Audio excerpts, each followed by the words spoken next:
Hello everybody, my name is Denis Robberechts. I'm practicing meditation since 20 years and teaching it since 15 years, so I'm going to speak about meditation. And I think there's something very relevant in this time that we're living in the practice of meditation. And there are so many things to say, but I will just take one axe, one direction. And the direction that I want to take is, in this time that we are living now, we are deprived of our normal and usual ways to be happy. Not all of them, of course, and maybe there is also for some of us some happiness just having no pressure of working and being with the family, while some others has a lot of work and a lot of pressure. But for all of us, there are ways that we usually use to be happy that we don't have, which is maybe walking in nature. Maybe we are used to do that and it does us a lot of good, and now we don't have access to that. Or maybe visiting friends, going to the cinema, going to the pub, anything social. We don't have these days.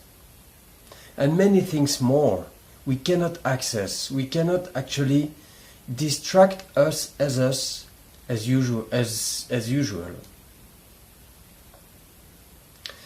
So I think this is a very interesting time. We're outside of our routines and we are deprived of our usual way to live and to get happy. So how do we find happiness? How do we do to sustain a sense of contentment when we're deprived of so many things?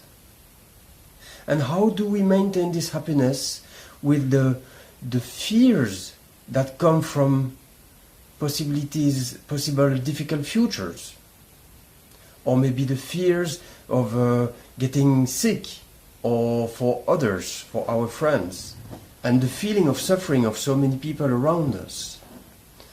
All these questions are addressed with the practice of meditation. When we're practicing meditation, we're learning to come back to a silent space within ourselves. In the beginning, it seems quite agitated. We see all our thoughts, we see all the processes that are inside. We cannot focus and we feel very distracted all the time. But that's part of the process. But what works with time is we learn to sit quietly, and we have moments of deep contentment. And I think this word is very important, contentment. We feel that in this moment where nothing is going on, there are not many thoughts, we're not involved into stories, we're not doing something, and we're certainly not distracting ourselves. In that very moment, there's a sense of peace, nourishment, contentment. Contentment in the sense that we feel we could not add anything so that it's better. If the idea of taking a beer or starting a movie comes in this moment, because there are still thoughts that are coming, it has no grasp, it has no appeal, because there's a deep sense of contentment. Nothing could be added in this moment. And knowing that state, that is very natural state, there's nothing mystical about it, or it's just a very natural state. But knowing that state informs us on the ways we may want to take for the future. Till now, we have, like these last decades, we have invested so much in getting something in order to be happy, to find this sense of contentment. Yeah, we have invested that as a society. And I think, well, it seems human, we are wired to find happiness, so there's a surge there. Okay, this was a good way to try, but now we know it's not working. It's not working Because first, there's more sorrow in the world, like there's more depression than we've known before, there's more suicide, even to children now it's coming, like to teenagers. There's a huge pressure and demand on the planet to satisfy our growing desire so that we can be happy, and that's not sustainable. It creates ecological disaster, climate disasters. It creates like all the poverty in one part of the world or within our society. Big gaps between those who can access distractions and those who can't. So, well, I don't have to make a course on that. Everybody know this. It's just not working. We cannot keep going with this model of getting things, or even trying to become someone. You know, it's not only about buying things, but also having position, and that our happiness would depend on if we succeed in being someone. Yeah, so that doesn't work. We've tried. We should, I think, it's a good time for this. These questions are asked now. Will we keep going that way or not?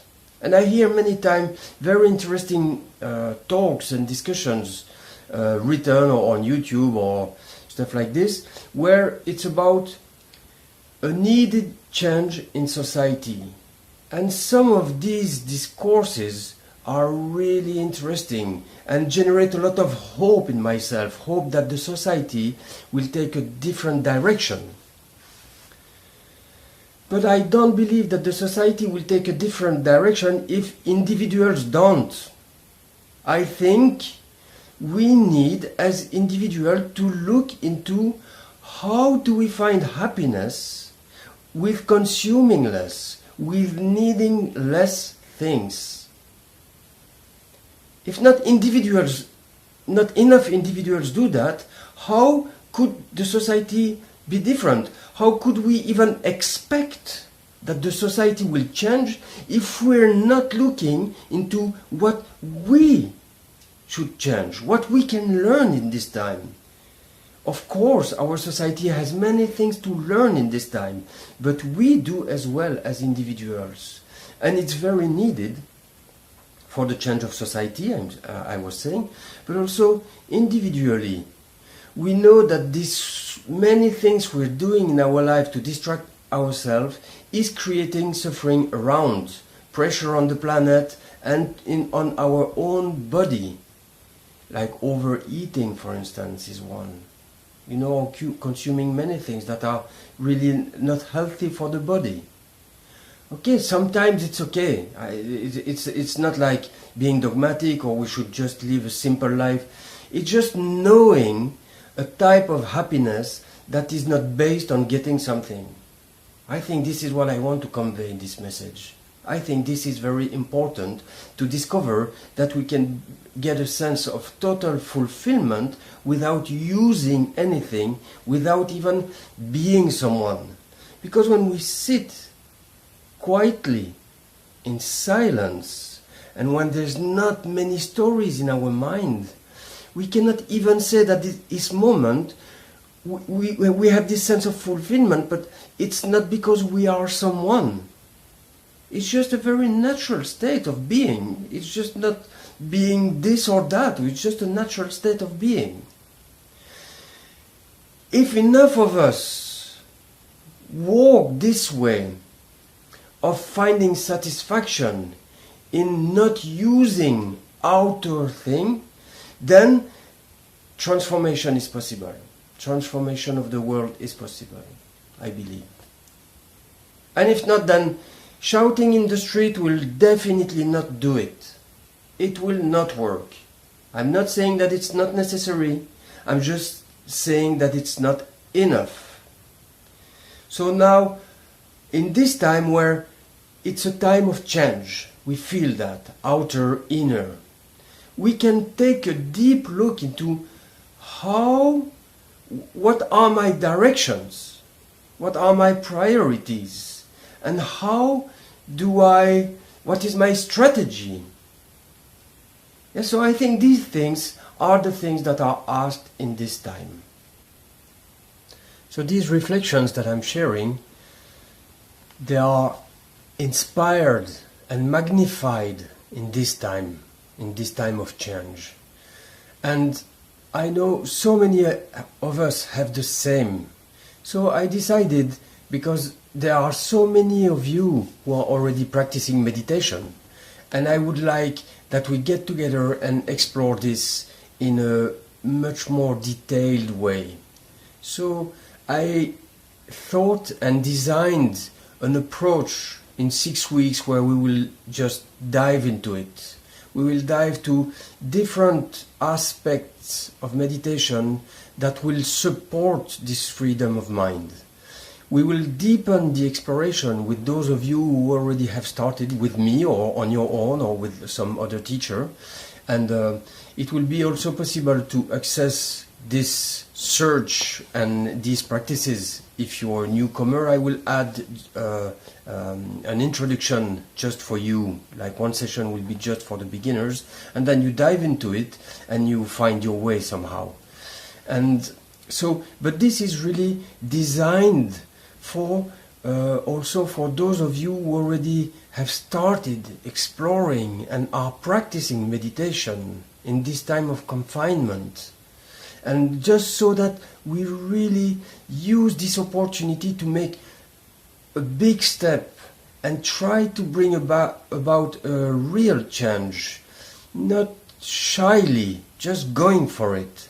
So it will be a kind of a twice a week meeting online and exploring different topics like, as I was saying, like the peace of mind, trying to understand what it is, why, how does that work, and then everything will be around the peace of mind. There are many aspects that are needed to be fulfilled so that the mind is peaceful. It's not just concentrating on the breath and then the mind is peaceful and we're done.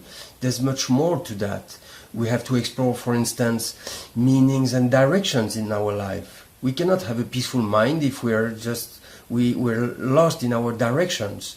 So we have to find again meaning, and it's even more challenging and more important in this time, because the meaning in these years, the meaning of life seems like more and more difficult to find. And without meaning, then it's useless. So we will explore this in a very deeper way and see how meditation can help with this exploration. Then there will be also a week dedicated to impermanence, the very simple fact that nothing is lasting. So when I say this, it's kind of obvious. Everybody knows this. Nothing lasts. Okay, we all know this. But we do live as if things are lasting, as if things are permanent, as if we are permanent. We do live like this. We solidified situation.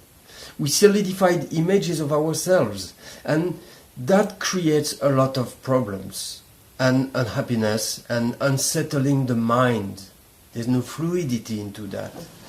So we will explore the understanding and the use of impermanence into meditation, and everything will be applying to our living reality and to the living in the world, not just finding peace when we're sitting in meditation. Everything will be applied to our reality. And then, of course, we will explore the world famous letting go. We hear so much about letting go. What is it really? What does that mean? And on all the levels, from the level of letting go of just a desire or a craving that appears and that we don't want to engage into, so how to let go of that. But also letting go of, again, the self-image, letting go of deep identification that are mistaken. Yeah, so there will be a week also for just I'm not saying we're going to be done with it. Oh no, I'm not saying that. I'm just saying we can go a bit deeper into that, and that will bring some freedom. And then we'll explore ways of freeing the heart. Meditation also is very efficient in giving us the ability to be more loving, which means, like for instance, it will address the inner critique that is creating so much tension within us, the way we look at us, the way we critique ourselves. So that will involve a good look into the inner critique and how to replace inner critique by self-love, and how to maintain in general, how to keep working in this life with a loving attitude. Without that, then there's no meaning in this life. And it's very difficult. Sometimes it's challenged. Sometimes we enter into resentment, maybe towards humanity. Some people don't like humans anymore. You know, so if you have this lack of love growing within yourself, and resentment and hatred, yeah, then this will spoil the quality and the happiness in your life, and it will not create good fruits. So we need to explore, and it's also very enjoyable exploration to free the heart. And then the next week we'll flow into exploring trust. All these things are of course linked. All these sessions, all these approaches are of course just one, that just get into small parts. But trust, we will see, experiment and understand for ourselves. We will learn to go in places of ourselves where there is deep trust. And again, there are some approaches in meditation that helps us recognizing these places of ourselves where full trust is there. And not a kind of trust like, oh, let's trust life.